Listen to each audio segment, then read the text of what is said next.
Hey everyone, welcome to the last episode of our Trust Fall series. I'm Annika and this is episode 15.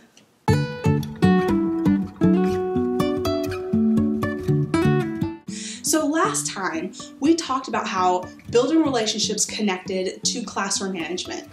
Today I want to talk about how building relationships connects to student engagement. When you have built relationships with students, you have now laid a foundation that will help students to feel comfortable in engaging in your classroom. It will give them a confidence to be willing to do things that they wouldn't have tried otherwise.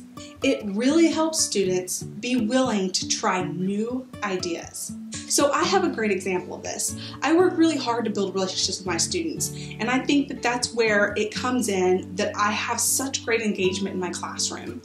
Some of the things I have asked my kids to do in the past sounded crazy. There were times that I would actually start introducing a new activity or idea by telling kids, I know this sounds crazy, but I want to try it.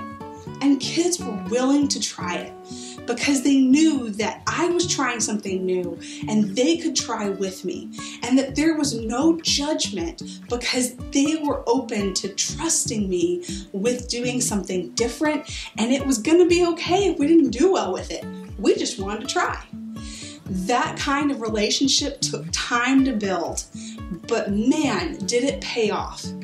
I've done some really neat things with my students in the past, and it's created some great outcomes with my kids. For instance, I did the 20% project classrooms with my kids one year, and I had some kids that came up with some great stuff because I said, hey, let's just try. So I have an example of what that could look like.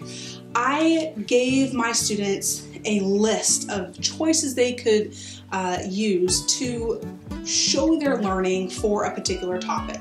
One of those things was to create like a cartoon. And I had a student who came back to me and said, can I create a movie instead? And I said, sure. Because I'd already built the relationships with my students for them to feel comfortable to ask me, could I do something different? And know that I was going to listen to them. I said, sure, go ahead. This kid did a stop motion video with Legos, and it was great, and he tied in the standards. I was amazed at how great this looked. And you know what? That wouldn't have happened if he had not had a relationship with me to feel that he could ask that question. Not all kids feel safe and comfortable asking those kinds of things to their teachers. So the question is, are you a teacher that kids feel comfortable asking those kinds of questions, asking to take those kinds of risks? Because if you've built those kinds of relationships, you're going to see an impact in their student engagement. I'm telling you, it makes the biggest difference. So I'm curious to hear, what are some of your stories of how a relationship that you've built with the student actually connected with their student engagement? What kind of connections have you personally seen with those two things? Make sure you share about them in the comments, because this network loves to hear ideas that they might like to try and use in their own classroom. Thanks for watching. I hope that this episode, that this series has been powerful for you and has brought some great ideas to the table. I look forward to seeing you guys next school year. Have an amazing summer. Bye.